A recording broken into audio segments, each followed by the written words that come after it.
and I'll just keep an eye on the participants list as well, just as they're coming in. So yeah, so thank you for joining us. Oh, all right, a few more people joining as well. Thank you for joining us, and thank you for everyone who has engaged in this so far as well, on a lot of different levels, both engaging in terms of providing this activity data on a regular basis, but also those who've already provided the data for the Strand 1 request for last financial year as well. It's brilliant to see that starting to come in, and it's really reassuring to see that it seems to be working, the request and things like that. But there's been a few questions that have come up, so we've got time today to have a quick look at that. So what I was going to do was just go through essentially a brief overview of the activity data up to June 2023. So this is the usual activity data, which has just got the limited number of participants, so about 20 to 30 library services contributing to that. And then just we've got some time to go through the questions and clarifications on the Strand 1 collection that have already come in. Most of those we've got answers to. Some of them I think we need to have a discussion around and get a kind of a shared view on. And then just any other issues that have come up as well. So I'm really keen to spend as much time as we can on clarifications for the Strand 1 collection. So I'll whiz through this, but do stop me if I'm going a little bit too fast on it as well. So looking at the data up to June, we've got the usual thing here where we've got the total borrowing in green, the green line there, underneath that, the red line of physical borrowing. 100%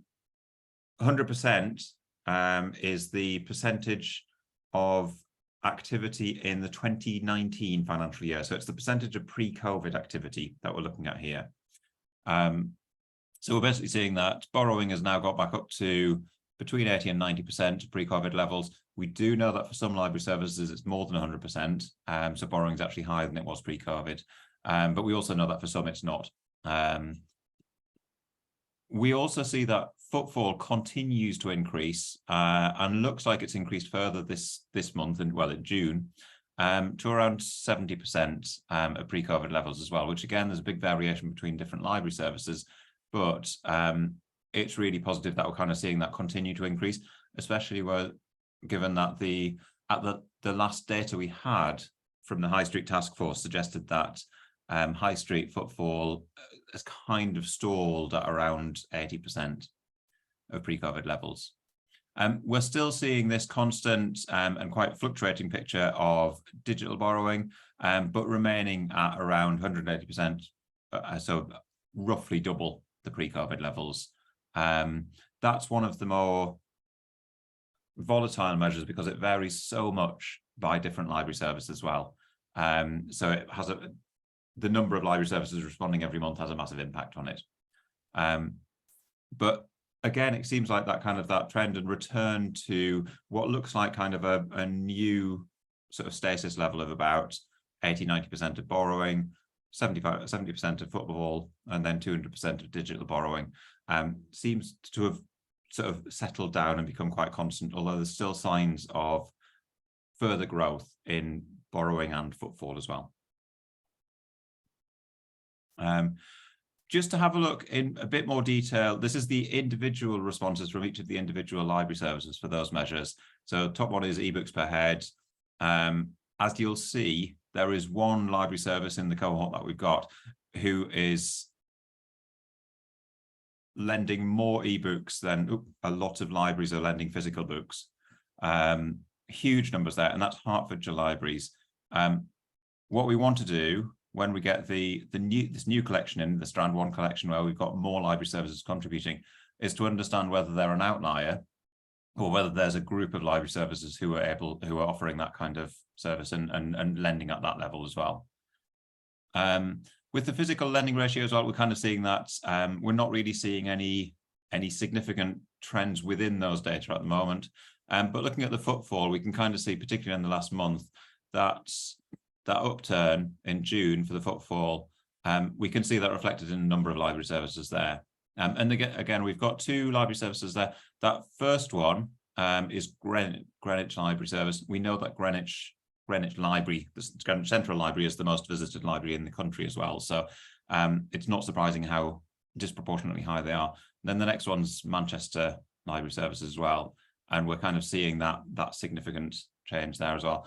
But again, once we start to fill in the gaps in between them, we'll start to understand better. We've started breaking it out as well into things like the ONS classifications of rural and urban library services or local authorities. And we're not seeing any significant patterns yet, but we think that's partly due to the fact that we've got a small set of data. So once we have that, again, that full set of data for the Strand 1 collection, then we should be able to see and report back on that as well. So what we want to get to when we have that full Strand 1 collection is to be able to report back to each library service. This is your library service positioned within the region and compared against the rest of the libraries in the region, but then also positioned within these other classifications as well. So these predominantly rural, predominantly urban or urban with significant rural local authorities, just so that you've got that information as well. But those tailored reports for the individual library services will not be made public. They'll just be sent directly to the library service. And then these are then the kind of where we're starting to move on to what we hope will be a more robust and easily accessible picture of trends and things. So we're looking here at two charts. One is along the top, we've got all borrowing, and that's borrowing per head of population. And then at the bottom, we've got footfall per head of population. So the line and the coloured area in the background represents 2019 for both of them. So we can see that that green line and the green shaded area is 2019, and the grey line and grey shaded area for footfall is 2019. And then these solid lines are the borrowing per head for this for each month coming up to the present, and the shaded dark grey area shows the confidence interval as well. So like 95% confidence within that interval as well. So we can see as we get into June, where we haven't had as many responses, the confidence interval is greater because we don't have as many responses, and the data is not quite as robust for that as well. But again, as we start getting more responses in, that'll start to filter down. But what we can see from that in terms of all borrowing, that green line of 2019 has now almost been caught up for a lot of library services with this black line in the middle there. So the borrowing per head of population is almost back to where it was pre-COVID as well. We can see the same with footfall as well. So again, we've got the red lines, which is the average footfall, and then that spread of the red shaded area showing kind of the variation in that as well. The individual dots in the background of the individual library services as well. So we can see that incredibly high one in October 2022 will have been Greenwich. And that line there going up to more than four footfalls per head of population will be Manchester as well. But the average is kind of stabilizing around just over 2.5 to 3 footfalls per head of population, which is less than pre-COVID. But we are seeing again that kind of getting closer and closer. One interesting thing we're seeing from this borrowing per head at the top as well is that we see the seasonal peaks in the 2019 data there. We're seeing in August, you've got that peak of summer reading challenge and things like that. And then in December, you've got a drop in borrowing. There is a drop in March as well, but that is just because it was March 2020 that we have the figures from, the last year of the 2019 financial year. But that was the year when restrictions were starting to come in or about to come in, and people were already changing their behaviours. So I think we ignore the March one, but we are seeing that peak in August from last August, and we're expecting from this August as well, is starting to come back. So the seasonality is starting to come back, and we see it being suppressed again in December in the same way as it was in 2019. And then looking at the different types of borrowing, we've then got looking at the top, we've got the physical lending, and at the bottom, we've got digital lending. This is just for reading books, so this isn't looking at the audio books at the moment. And again, we're seeing with the physical lending, that's following the same pattern as this one on the top, mainly because 90% of lending is still physical for most library services. It's coming back up, and we're seeing that's there round about 90%, showing that seasonal variation. What's interesting with the ebooks is that we're seeing that basically at the level in the background, that orange line is the 2019 levels. We're basically seeing it as after about June 2021, it's remained almost constant with a few little fluctuations, but fairly steady at that high level of about twice what it was before. We're not seeing as significant regional variation with that as well. A little bit of an increase for August around Summer Reading Challenge. We're not seeing the same dip in December, presumably because a lot of the dip in December is around libraries being closed for Christmas, and also people changing their habits, but they don't need to do that for digital borrowing as well. So that might be quite an interesting thing to follow and look at as we move forward as well. Looking at PC use as well, this goes up to June. The footfall obviously in the background there. We're seeing the total hours of PC use drop slightly into June, sort of from March down into June. Again, there's a lot of fluctuation in that, but it would be expected to drop after exam season anyway. So we'd expect that student peak to drop off a bit. The PC hours as a proportion of the pre-COVID baseline, so that dark red line there, is continuing at around 50% of what it was pre-COVID. What we aren't collecting here, but what we are collecting in the Strand 1 collection, which a lot of you have already sent back, is the Wi-Fi hours use as well. And so what we're expecting or hoping is that that drop in PC hours as a proportion of pre-COVID is essentially shifted onto Wi-Fi, where people then bring in their own devices as well. So it'll be very interesting to see when we start getting the analysis of that, whether that does actually make up that picture. And if we look at PC plus Wi-Fi hours where it's available, then it'll be interesting to see whether we've got back up to pre-COVID levels or even further than pre-COVID levels as well, because it feels like that might be one of the outcomes of it. One of the things that we have recorded and are not recording in the Strand 1 collection is this hours used out of the hours that are available, mainly because it's been 20% for as long as we've ever known it. It's not that helpful in terms of, it doesn't really tell us much, apart from the fact that we probably need to have about 5 times the capacity, 5 times the average capacity to be able to meet the those peaks in demand, whether that's in terms of peaks during the day or peaks across the year as well. So I think that's something that we don't necessarily need, or we haven't seen a change in it, so there's kind of no point in measuring it as well. And then finally, looking at the events, again, we're seeing high levels of events compared to pre-COVID, but we are seeing that being slightly suppressed in June. I don't know whether that's just going that last final term of school and whether there'll be more stuff in the school holidays and preparing for that. Looking at things like Easter, then the May week, or also the coronation events and things like that might have inflated the April and May figures. So again, as we get more data in, we'll see what that might show us. But again, we're seeing, compared to the digital events, completely different, massive numbers of people compared to the digital events that we were doing pre-COVID. One possibly interesting thing which we'll keep a track of is that looking around May 2023, we're starting to see more digital events and more people attending digital events. We don't know whether this is going to continue to be a trend, whether it's about libraries have got to the point of having their physical events back in place for a good 18 months really after COVID, and are now then starting to refocus on those digital events, or whether there's hybrid events, or whether that's just a blip in May. That was just something, could have just been something that was aligned with something that might have happened in May. So before I move on to the Strand 1 collection, does anyone have any questions or comments or suggestions around any of that?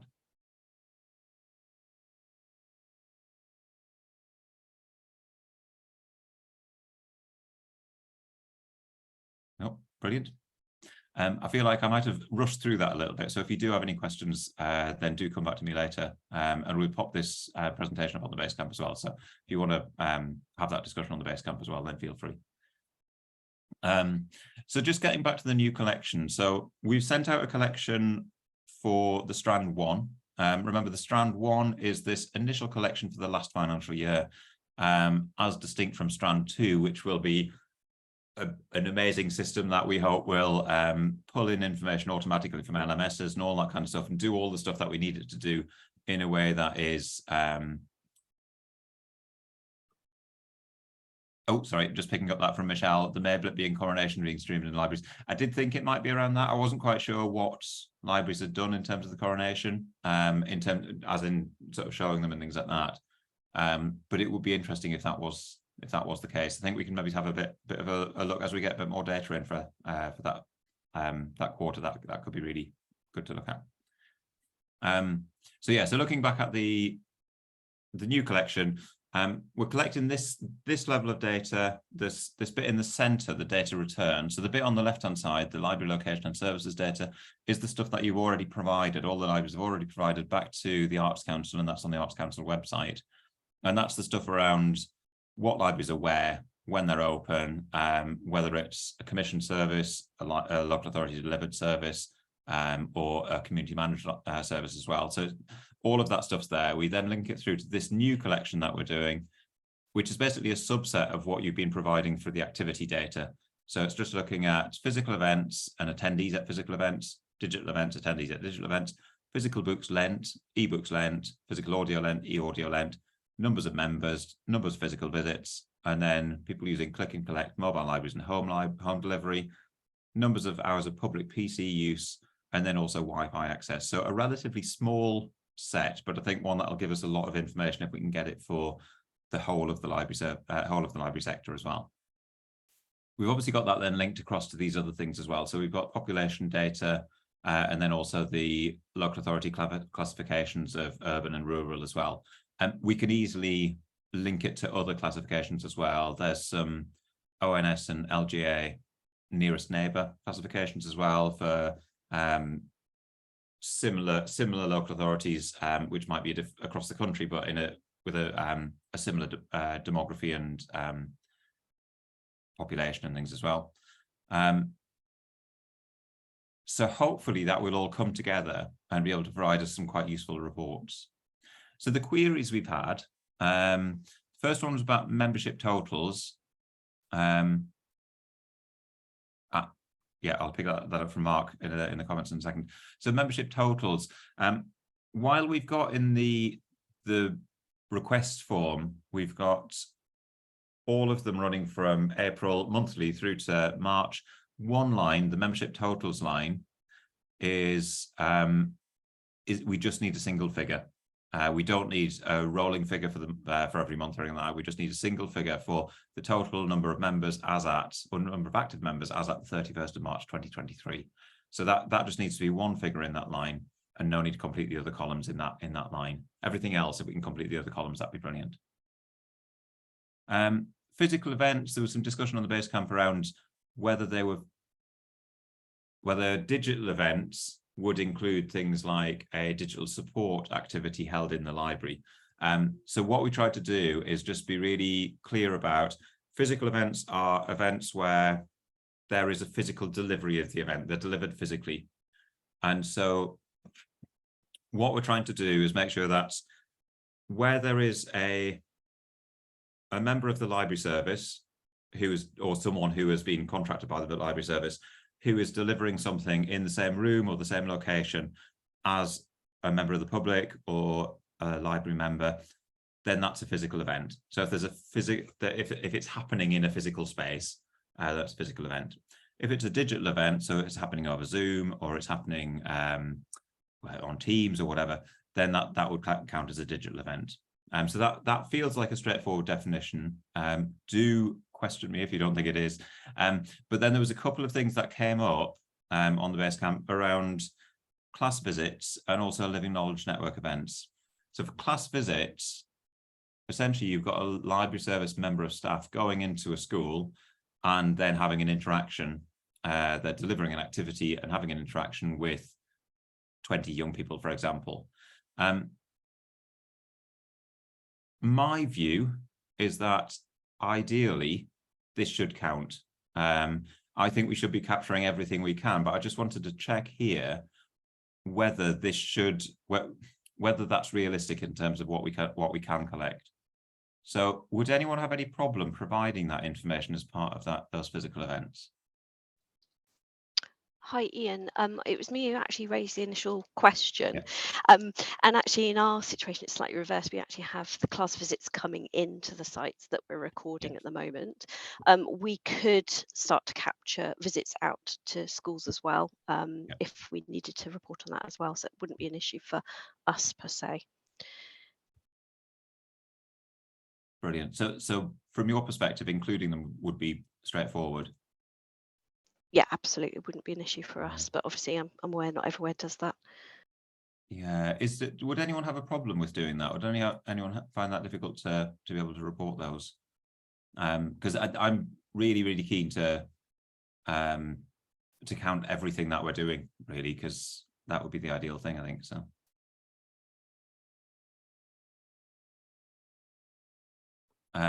I think Jill's just mentioned in the chat as well, it'd be great to have a separate measure for school engagement, and I really think that we should, and I think we can get there.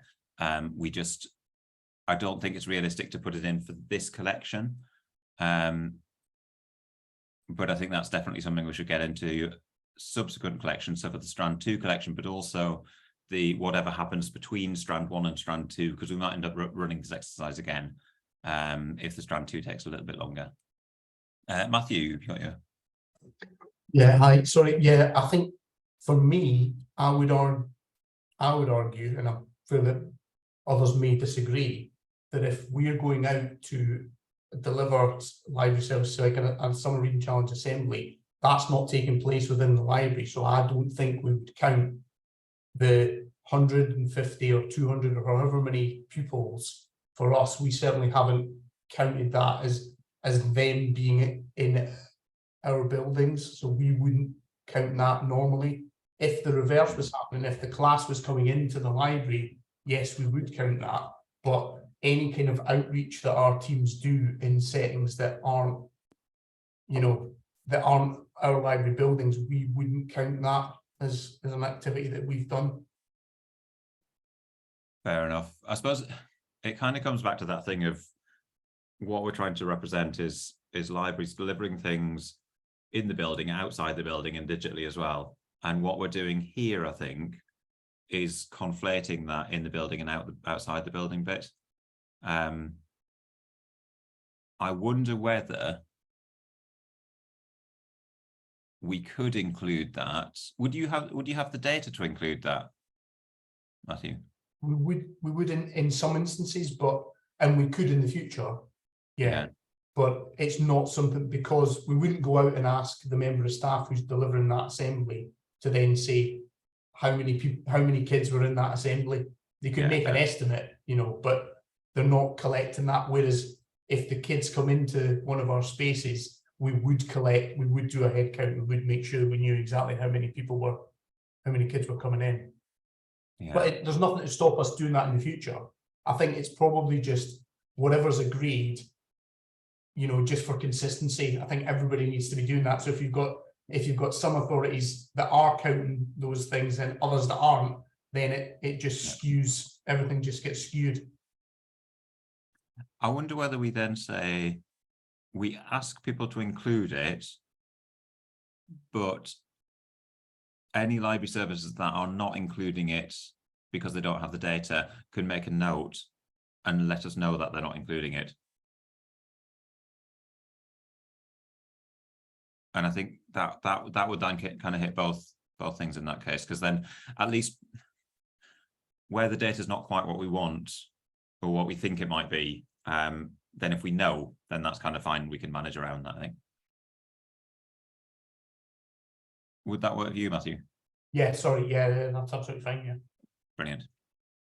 Fab, thank you. And then Living Knowledge events, or Living Knowledge Network events. I don't know how regularly these are actually broadcast to members of the public through the library spaces, but I was just thinking something that might be delivered for example, in the British Library, and then broadcast digitally and then shown in a library space to members of the public. I would expect that we'd class that as a physical event, because there's then a physical connection between the people who are attending it and the library service itself. Would that make sense? And would that line up with the way people are collecting information? Or does it just not happen?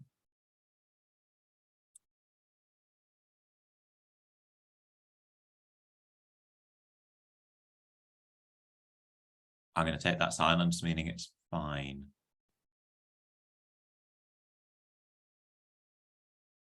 And then just picking up another couple of things in the chat there.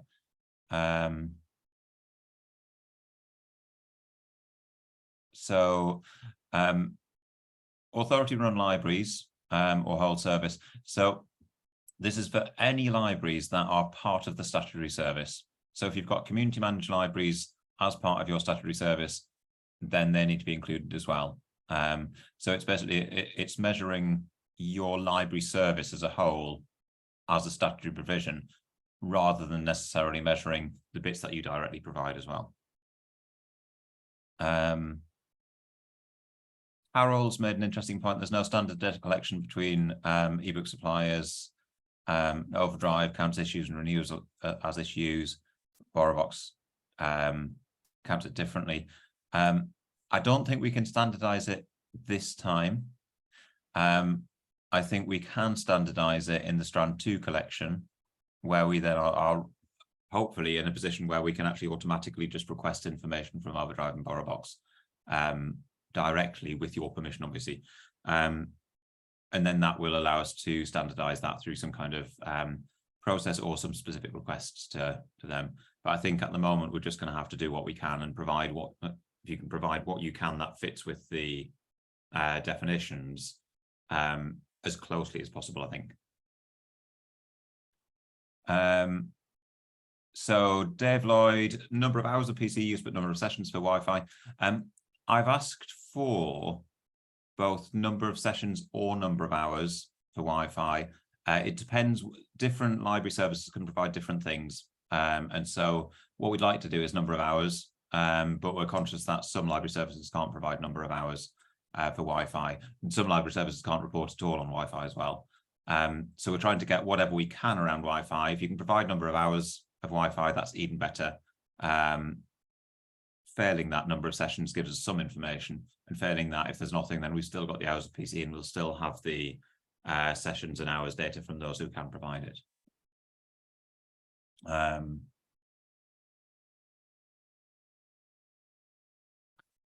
So activities that are led by the community but not staffed, so craft groups and things like that.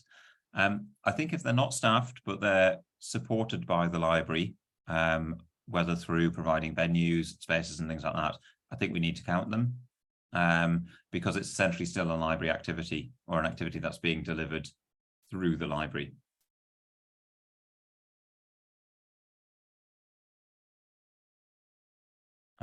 Yeah, separate measures for school engagement. I think we definitely work towards that. And I wonder whether we work towards those 3 pillars of inside the library, outside the library, possibly split down into education and something else, and then digitally as well.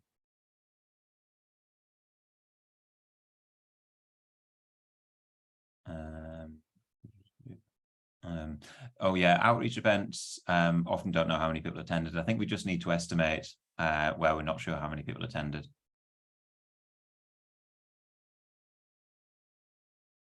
Story time or other presentation posted on Facebook to be watched over time. I think we need to be looking at live, for the digital events, we need to be looking at live events. I think we would like to be able to capture that kind of ongoing organic engagement of content that's put out, but there are so many different ways to measure that. That's not something that we can really do within the scope of this. And so I think we will get there in terms of being able to measure that and working out how to measure that. But at the moment, I don't think we should include it. I think we include events being, digital events being things that are delivered essentially live, or it could be pre-recorded and then delivered at a certain time. So scheduled events, I suppose, rather than just kind of those generic, not generic, but those kind of events that are then put out for people to dip in and out of.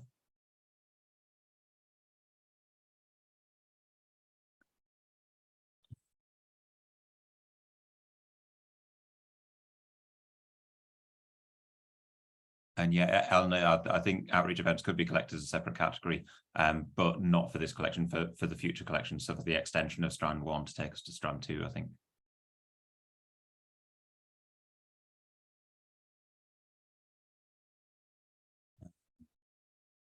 Just trying to pick more things up from the chat. In terms of capturing this information, yeah, I'm going to put all of this information back into the presentation and then share it around as well, just so that we can continue to do that. But if there's anything specific, I'll update the definitions around that too. So yes, Catherine, data acts for active borrowers, including digital, not membership for the site. Yes, sorry, it is active borrowers, not membership. So active borrowers in the same way as we are providing active borrowers for SIPFA. So it's a similar thing. Absolutely appreciate that you might not have a straightforward single number that covers physical and digital borrowing. So if you do have to, if it might be duplicated, then please let us know in the comment as well, in the notes. If you're estimating the digital borrowing, because you might not have a figure for that, then please let us know that as well and how you've estimated it.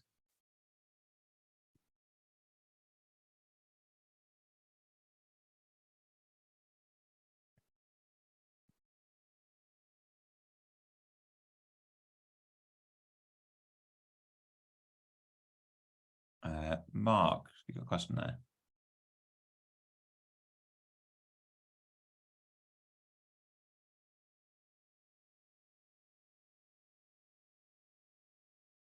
Hello, Mark.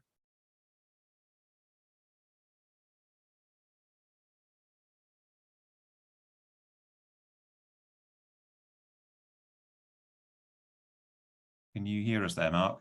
Oh, brilliant. Yes, sorry, I could hear you. Sorry, was I not there? Oh. It was around the active borrowers, yeah, and the questions coming up there that they could possibly be duplicate borrowers for people that aren't able to make them unique in terms of, I don't know, deduplicating barcode numbers, whatever you have to do for that. If you're just going to make a note saying these aren't unique or these are unique, how then do we compare authorities? Well, I suppose that the first thing is that we're not seeking to directly compare authorities, but we are trying to provide some kind of meaningful data. We could, I suppose it all comes down to what's realistic to be asking as well. If we can't provide figures if we can't provide a meaningful figure for digital and physical active borrowers, then it's almost not worth collecting it. If we can provide a single figure for physical active borrowers, then that might be the one that we want to collect.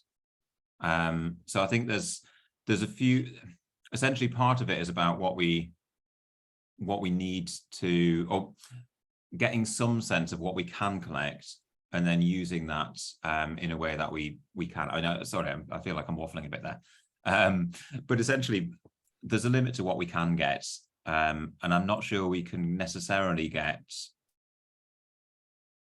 a really coherent and comprehensive figure for that. So I'm not sure if that quite answers your questions. I mean, is there a way that you might suggest? Well, I mean, when I calculate it, I've got the barcode numbers for physical borrowers. I get the barcode numbers for digital borrowers. Put them in a list and deduplicate them. Yeah, it's as simple as that. But I guess other people's systems might be different. I just saw a comment pop up there, and I don't want to start fights or anything, but active borrowers is a meaningless statistic. I don't think it's meaningless. It doesn't cover the whole of what library services offer, but in terms of, you could say that about library issues, couldn't you? That's meaningless. Yeah, because libraries offer more than just products to borrow. I think as long as we're agreed that these are some measures that we can collect without spending masses of time doing so, and they'll be consistently collected, then they're the measures we've got to go with, I would suggest. Yeah, I wonder whether it might be better to actually just limit that to physical borrowing in that case, because it seems to be the inclusion of digital borrowing that is the challenge for a lot of library services, and then potentially deduplicating, which I've noticed a couple of people in the chat saying that they're just not able to do that.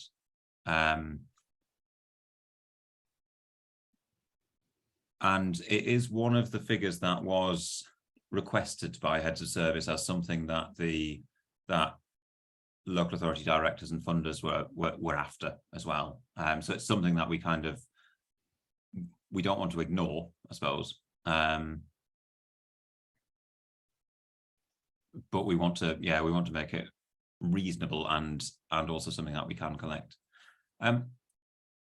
What might be worth doing in that case is having active users physical, separating that out. I didn't want to change the request form, but I think this might be a place where we do, separating it out, active users physical and active users digital.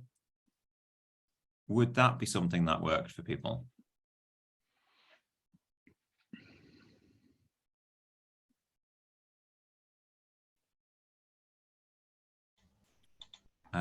Eleanor, and then Michelle, and then Dave.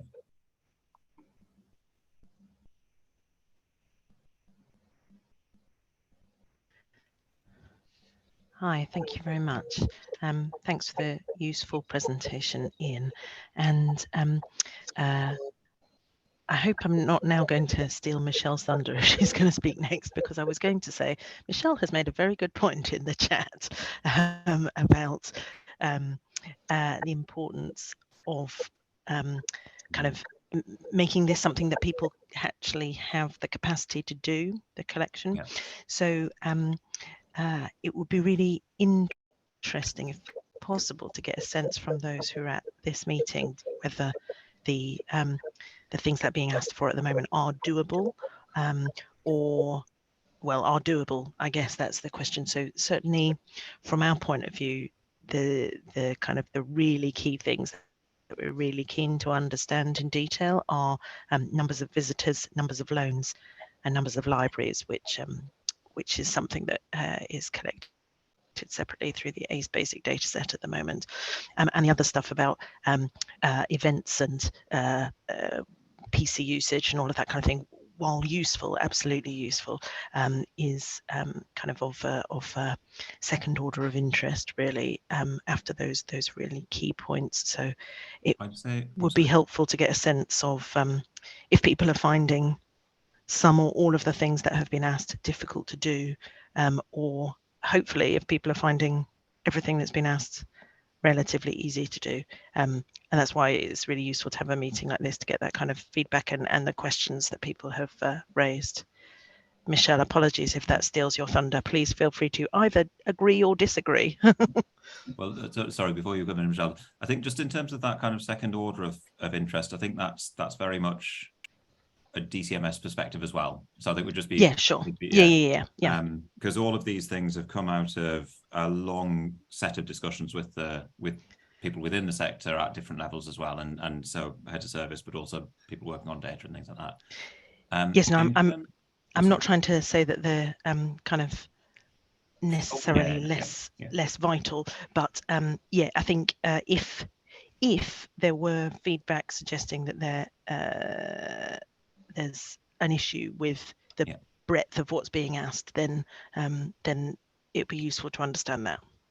Yeah, so I think first of all, we can talk about that a bit later, but I think first of all, we probably just need to get this discussion and suggestions around this specific thing around active users or active members as well. So Michelle, did you have anything on that? Yeah, I say both things really.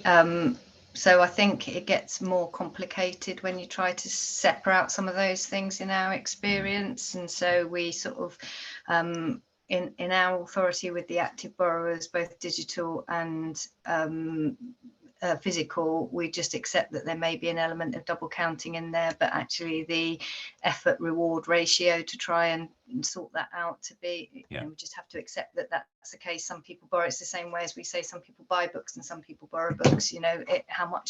How important is it that we pin that down so much, and how much effort do we put into that? And I'm just, the comment that I made on the chat there is around when we started to have these conversations, we were all really aware that we had the previous kind of sit for returns, etc., where people are now not doing that because they're not seeing a result of what they're putting in. But it's not just that; it's the effort that it takes to pull all that together. And I sit in an authority where we do find it easier than some to pull some of this data together. We've got a long history of pulling a lot of data together, but we have, just because we can count something, we're trying to take a view that is it really important to do it. So I'm just a bit concerned that if we're trying to get everybody on side and we're trying to get a consistent data set that has more people than the 30 odd that have been sending in the data to date, we said we would start off small and then add things as we went through and build the confidence in people to do this. I think if we keep adding, oh well, let's do this, or we'll actually use it helpful to break that down into this and to that, we could actually turn some people off before we've even started. And we've taken decisions like with the class visits. When I said that we only count them in the chat, I said we count the class visits that come in. We probably do have the data historically because individual library managers will be interested in what outreach they've been doing for their own library plans. But we took a decision corporately that we wanted to have a definition about what was happening in the library. So all of that needs to come into play. But I would say let's not make it too complicated with the first iteration and try and get people on board first of all. Yes, that sounds really good. So I wonder in that case, if we, and Dave and Darren, I'll come to you in a second, if we keep the definition as it is in terms of what we've asked for active borrowers, for digital and physical, but we just accept, and we accept that we can accept this as we're writing up the data and things like that, and we kind of highlight it, that there will be challenges and that there might be, for some library services, there might be duplication. But that's just the state of where we are, and we I think we need to accept that, I suppose. Dave.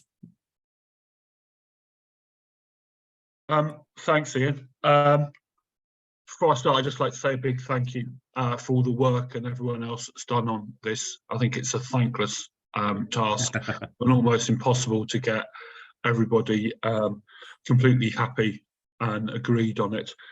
I do look at active borrowers. I do look at active library ticket usage, and I do find it useful. But I can't see the point of collating all of this unless every library service is able to do it in terms of these statistics. My other question is, our definition that we are proposing for active digital is more or less useless because it isn't active digital. It is a small proportion of our digital services, I imagine, that we are going to be able to count as active. I can do it for my e-books, e-audiobooks. I can't do it for a lot of other of my digital services. So trying to report this as active digital, to me, is extremely misleading because all it's likely to be is e-books and e-audiobooks. I've got another 20 other digital services that people actively use, and I don't think there's a methodology of being able to try to count those. As a service, I can't distinguish between the two without making it a huge task of trying to get spreadsheets pulled out and to map it, and I don't have a performance team, so it's likely to be me doing it, and I just don't have the capacity and stuff. So I do think on this it's probably going to be easier if we dumb down to statistics that we can all get and take that as a starting point. I do think there is discussion after this, so not much for this task, but with a discussion with Arts Council and DCMS and all library services around our procurement methodology. I imagine if we go to an LMS procurement, we're asking that on the performance, it must be able to produce all SITFA stats. Yeah. I do think there's a bit here with different sets of procurements of these are ideally what we would like to be able to look at in the future rather than just at this specific moment. Yeah. And what we've tried to do, especially with this specific point as well, in terms of the active borrowers, is actually replicate, or not essentially replicate, the SIPFA request as well for that, on the basis that we felt that was something that people would be most easily able to provide. Although we are conscious that different library services have been providing different versions of that to SIPFA as well. I think that's a problem, and we need to define active, because we know that there's going to be people coming into our libraries who are actively using our libraries who won't be defined as active under the statistics we're trying to record. Yeah.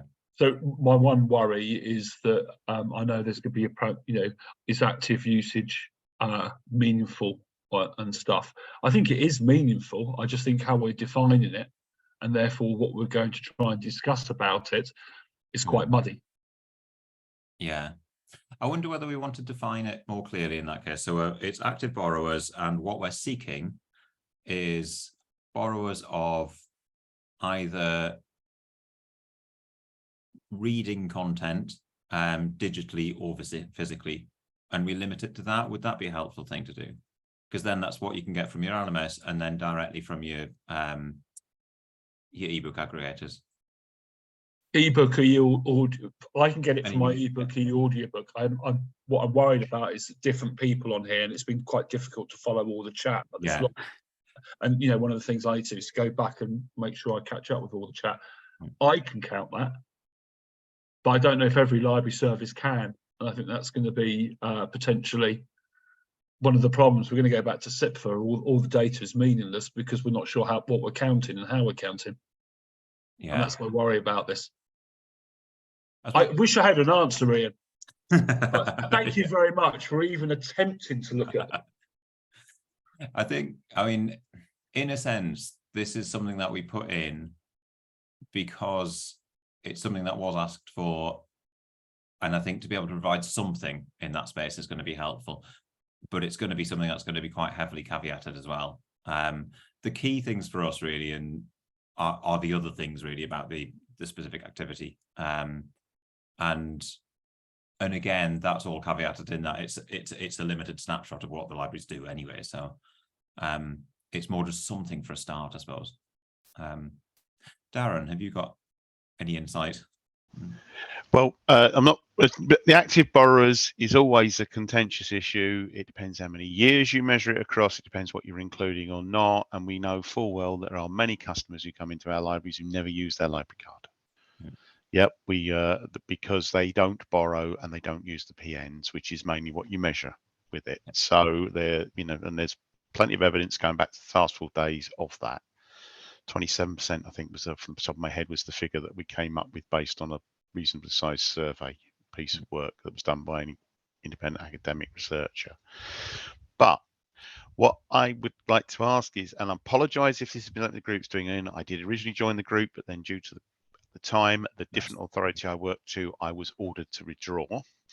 So I am in the position where this might have already been answered, but I would start with the obvious question. Why are we looking at these data? We got rid of public library standards, whenever it was, 2008, 9, I can't remember exactly. We got rid of public library standards because the statistics weren't very helpful. They don't help me defend my library service against cuts or closures. They are just looking at what are easy metrics to measure. They are not necessarily in any way predictive of what I am trying to deliver, either as a statutory service, because it's not defined that way, or as what the needs of my authority are specific to their outcomes that they're trying to achieve. I'm happy to collect data if I can do it easily, but as David's already said, there's already sections on your basic 15. I can't produce a couple of clicks on a button. I just haven't got the time or resources to spare on that. Like most library authorities, I'm cut back to the absolute minimum to deliver our statutory service in terms of keeping the doors open. Yeah. We need to define what we want to measure as actually having a purpose. The starting question has got to be, what do we want to achieve with this? And is actually using these figures going to be a meaningful measure, i.e. predictive of what we're trying to achieve. There is no point in I get collecting visits, or this is how many people come through the door. Yeah, fair enough. And borrowing loans is still considered a core part of the service by many of the people we deal with. But beyond that, I took the original cohort 1 figures to my very senior management, as in chief exec and his immediate reports, and asked them. We've stripped it down to 4 of what's there, and I only got 4 by arguing very heavily that it was kind of important to keep active users in. But active users for us is not what you're defining, and if I have to go with it, I will use the definition that my authority requires, because they are the people I have to influence. Yeah. So, it is going to be an issue if we don't have a clear purpose. What is this data going to be used for? And I know you say it's not to make active comparisons. Yeah. That is exactly what SIPFA gets used for. That is exactly what the old public library standard reporting figures were used for. And they are, to be honest, not very helpful because they're not predictive. You can't compare a rural authority. You've mentioned Manchester, Greenwich. They're in the heart of ginormous cities with massive public transport. Yeah. I can't compare my libraries to them. I've got libraries in places that doesn't even have a bus service at all. So, what I'm asking is, how are we going to use this? What are we going to use this data for? And then what are the best measures to achieve that purpose? That I could understand. At the minute, it does look like we're reinventing something that we got rid of because it was broken and didn't work. I think perhaps we've not communicated, because essentially over the past 2 years we've been working with Arts Council, with Heads of Service, and with a good piece of work led by Dr. Frankie Wilson of Oxford University about trying to understand what we're trying to collect and what we're trying to collect it for, and where we're trying to get to. There's a real long-term aim where we want to get to in terms of being able to demonstrate the social value and social impact of libraries, but the foundation stones of what the sector as a whole does are just not there. So all of that basic stuff that might not in itself have been useful, the totality of it might not have been in itself useful for each individual library service. We've brought together a number of library services, a number of head service, a number of people working on data across the library services to identify and boil down a list of what the bare minimum is. And this is that list essentially. And it's not meant to be something that will be the only thing that will then make the difference for each library service in each authority. It's about something that provides us with something coherent and consistent across the sector, both for regions and both nationally as well.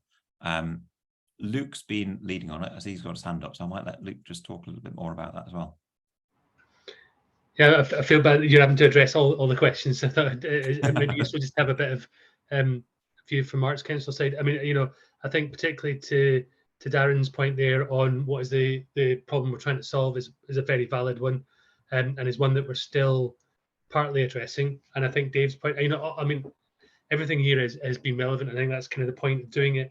I think, I suppose, to Ian's point he's already made is we are early doors in the process. So ironically, as an information profession, we have a poor handle on our data. We're trying to improve that situation. Some of it is about the kind of, it's all about not adding burden to your work. So what can we do that takes burden away from you, that makes it as simple as possible for you? And to Darren's point, it needs to be something that is of use at a local level. But selfishly, we see it will have a value at a national level, and how we Arts Council, Libraries Connected, DCMS, others can use it around advocacy and demonstrating value and impact. So to Ian's point, we're starting out at the very early doors, but the intention is to move beyond simple metrics. I think there is, and you'll all know better than I do, but we're dealing with 152 authorities, so getting any consistency is a struggle. But I think what we're trying to demonstrate is that there's a willingness from those organisations that support the sector nationally to try and do something that'll be of value to you. So absolutely, Darren, we've got to think of the question and the problem that we're addressing. But at the same time, we feel we need to start somewhere. So this is our starter for 10 to try and get somewhere, and it'll be evolving, and it'll be, I wouldn't say a movable feast, but it'll evolve over time. But we've got the basic libraries data set. Ian and Libraries Connected are working to put this sort of interim position, if you like, in place while we look to developing roadmap, blueprint, business plan, whatever you want to call it, that would demonstrate what is required for the sort of business as usual, for something that provides automation, with the caveat, obviously, again, as you've mentioned, Darren, that there are elements of data that we collect that won't be easily drawn automatically from a library management system. But this is kind of the starting point. So we're going for that iterative, agile approach, if you like, that we're starting with something and building from there. But absolutely valid points around what the problem is we're trying to solve, and a lot of it is still coming back to advocacy and impact initially, and back to what Ian mentioned around that sort of strategy for data. Yeah, I suppose the other thing to mention as well is that we've been able to, thanks to some support from the Arts Council as well, we have some resource that we'll be able to put in place towards the end of August and September to support library services who are finding it more difficult to get some of that information together. Whether that is going to be enough, we don't know, and whether that's going to be enough to make sure that we can get all of these bits in, we're not sure. But like Luke's saying, this is kind of it's a start, and it's kind of a test to see how it all works, and see if we end up and we can't get the information we're after, then while frustrating, we'll have learned something from that as well. But we're hoping that we'll be able to get enough information, enough of the figures from enough of the library services to make something valid and as robust as we can.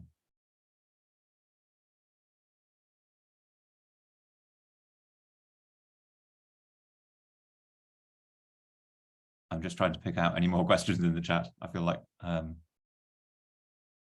we have, there's a lot of stuff around, yeah, and the whole thing, Catherine's mentioning something about lack of visibility of non-ebook and other digital loans.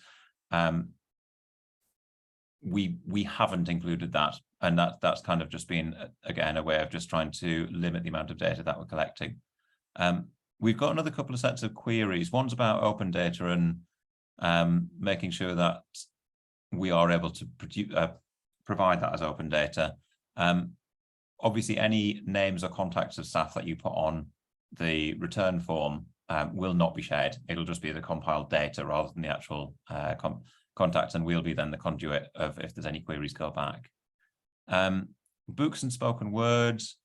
Yeah, books are kind of reading books, and then spoken word would be the audio books, but we're not collecting data on music, CDs, DVDs, magazines and comics yet, but that's something that we'd like to do in future. And then this set of questions came from someone who I think might have left. Oh no, it came from Mark, I think, about excluding prison, school, library service and other non-public library sites. At the moment, I think we need to exclude them if they're not part of the statutory service. I think it just needs to be the statutory service at the moment, but it's something we'd like to expand.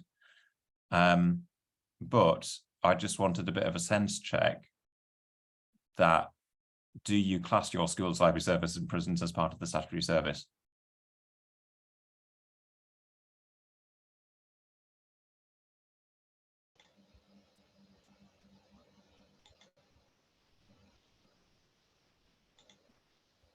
No, brilliant.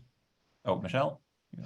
I was just going to say that my understanding is that prison libraries per se are statutory, but that's statutory for the Ministry of Justice rather than statutory for the local authority. So I would not include it myself. Brilliant.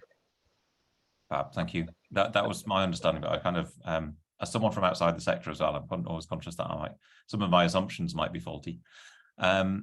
So yeah, we're only counting books and audiobooks and no other loadable resources. So yes. Click and collect is reservations placed online and collected from a branch. Yes, the specific click and collect services that we had and set up during the pandemic are essentially that anyway. So I think we can merge those two together. And then for click and collect, home delivery and mobile, only including book or audiobook transactions in line with the data reported for loans. Yes, if that's what you're currently reporting. And then finally, month by month, the whole year, we had someone asking whether it was possible to do just a single full year return. What we found, looking at the data that we do have from last year, and this is again in discussion with heads of service who were trying to get the information to support discussions around funding. And one of the key things was that if they just have a single figure for last year, then essentially what that shows is about 60 or 70% of pre-COVID capacity. And that's then highlighted as you're not providing the same amount, and so you don't need the same amount of funding. Whereas if we have it more granularly, sort of going from month by month, we can then show and have more nuanced conversations to say, yes, at the start of the year, it was 50%. By the end of the year, it's now 80%. And we've now got these new levels that we can see within the second 6 months of that financial year as being essentially kind of the new normal for those services, whether that's higher or lower or just different or back to the same. But then giving a bit more of enabling more kind of more complex discussions around that as well, and more sophisticated discussions there. So again, if people are struggling getting monthly returns and monthly reports rather than it being just a single figure for the whole year, then let us know and we might be able to support as well. So we might be able to help break down some of those figures if you've got them in different reports and things like that.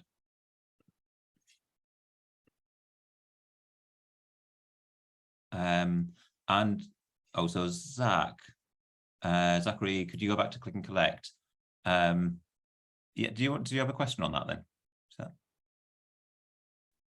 Sorry, I just missed what you said, but yeah, I guess I never thought about click and collect as being like hold requests, because we offered it as a slightly different service throughout the pandemic. So I've not been providing that figure to you as hold requests, if that makes any sense. What do you know what kind of differences that would be in terms of number?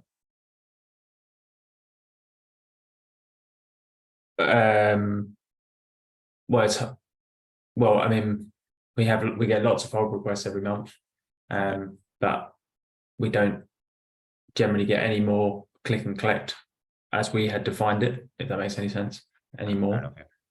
So yeah, big difference now, but I guess it depends when we're asking for.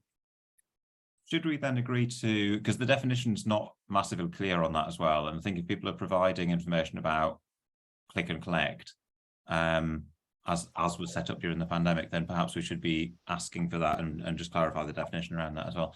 Michelle, have you got a question on that as well? Yeah, I was just going to say, it hadn't occurred to me that anyone, this is the problem, isn't it, when you're dealing with 152 different people, that it didn't occur to me to think of click and collect as being our standard traditional reservation service, because that's you know, what all of our other data covers that. We wouldn't say that we'd got a click and collect service anymore. It was an emergency service that was put in, you know, when we couldn't have our doors open. So yeah, it comes back down to, like everything else, a very clear definition of what we mean. But then I'm wondering whether, again, coming back to the point, let's keep it to you know, and I completely agree that with what you said about let's start somewhere and build on it, but let's start somewhere with the small number of relatively generic data points, rather than bringing in all of these additional ones around the edges, because I think it's actually going to obscure the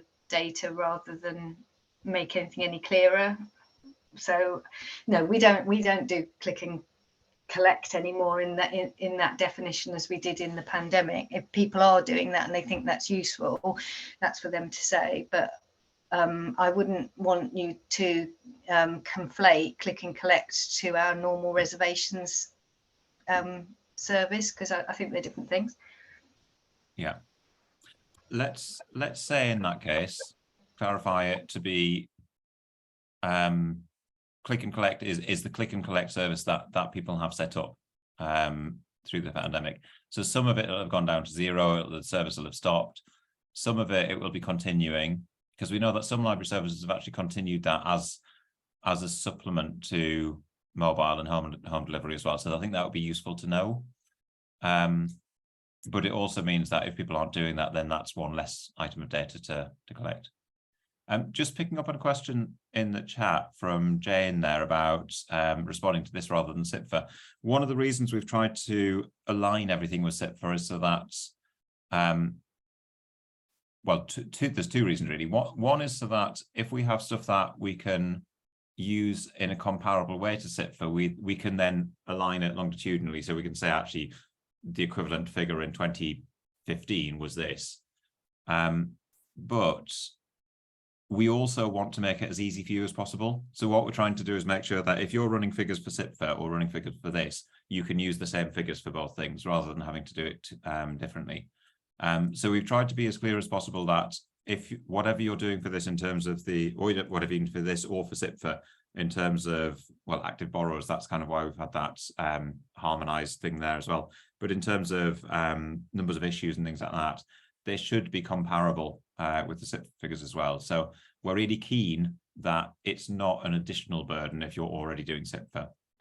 One of the things we don't want to do is undermine SIPFA as well, because some of the stuff they're starting to do at the moment around loneliness and things like that has actually been really useful for some library services as well. So we don't want to undermine that. We want to have this in addition, but also not an additional burden. I mean, it feels like we're trying to have several cakes and eat them all. But I think that's kind of what we're trying to achieve with that.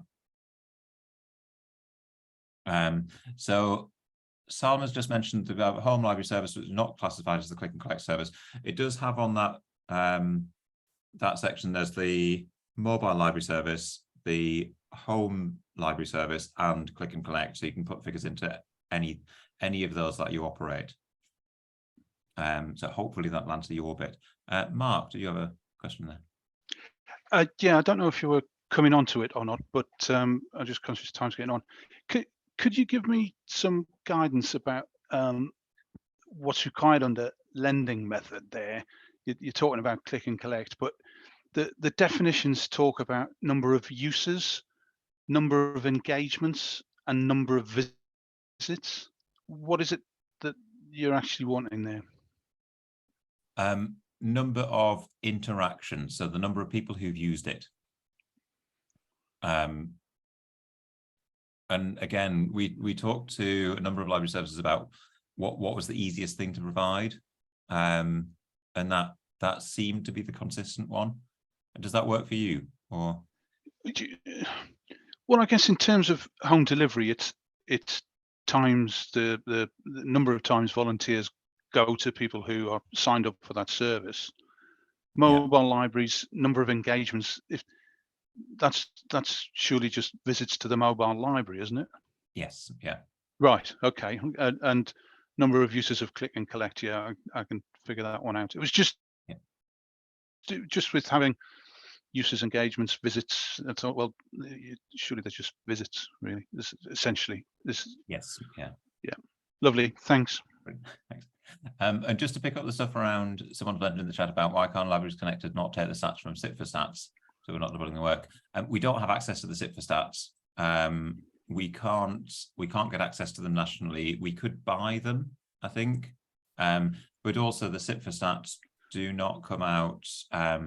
What we're trying to do with this is provide something back to you in a reasonable timescale as well. So we're trying to provide something back to the libraries in this autumn as well, rather than it waiting till February next year.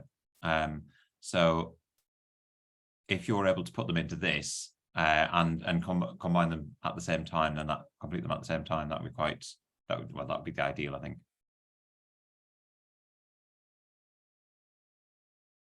And then just kind of picking up on what Dave said as well. So yeah, so if you are collecting data for SIPFA and for this, then hopefully it'll be the same bit of data plus the data that you report internally. What we will, like I said, what we will do is provide internal reports for each of you, or each of the library services, which identifies essentially your library service as against the national picture, the regional picture, and also the picture of the comparable ONS urban rural designations as well. We can do that for nearest neighbours if that would be helpful as well. But it might be that if this is open data, we can provide it straight into LG Inform as well, then that will be able to pick that up straight away anyway.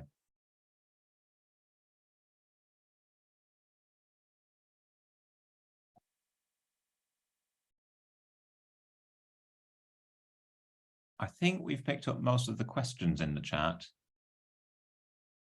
I'm just having a quick scroll back through.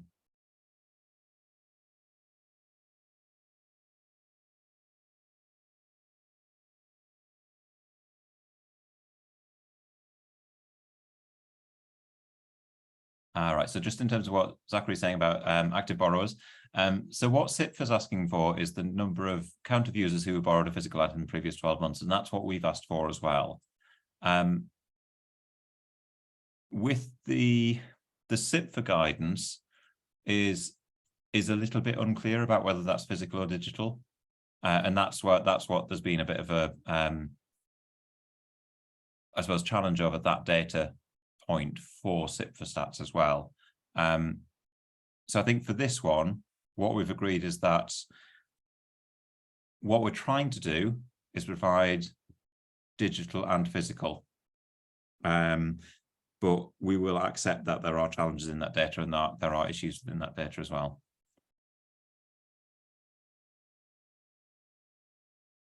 And yeah, that's brilliant. Thank you, Zachary, for that description. So the actual number, active borrower defined as someone who has borrowed at least one item from the library service or from the library during the year, from the library management system, and relate to borrowing, not membership figures. So that's from the CIPFA thing, and that's essentially the same thing as we're asking for as well.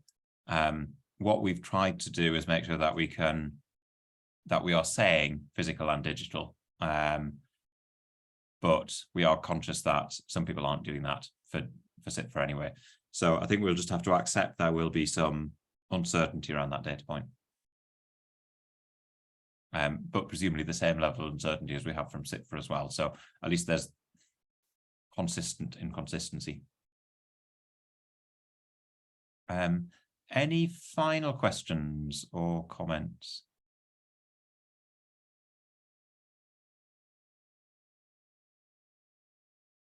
No? Brilliant.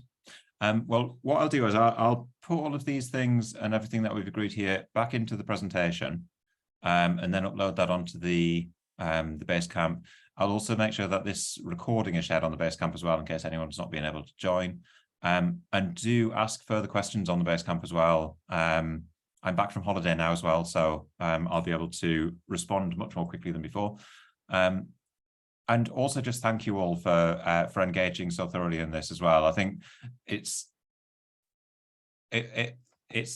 well, like Luke or Darren or Dave, can't remember who was saying, feels like a thankless task, but it kind of doesn't, because it feels like we're actually getting to the point where we're having real meaningful and useful engagement, trying to understand exactly what people need and what they can provide, and also what we need as well. So I think it feels like we're definitely getting there. We've started getting data in already.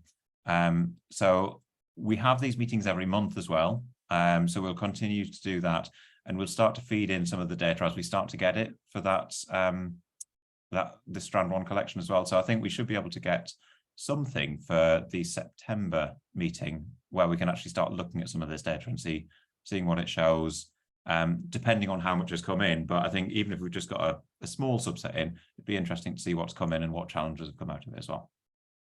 So thank you all, and see you in a month's time.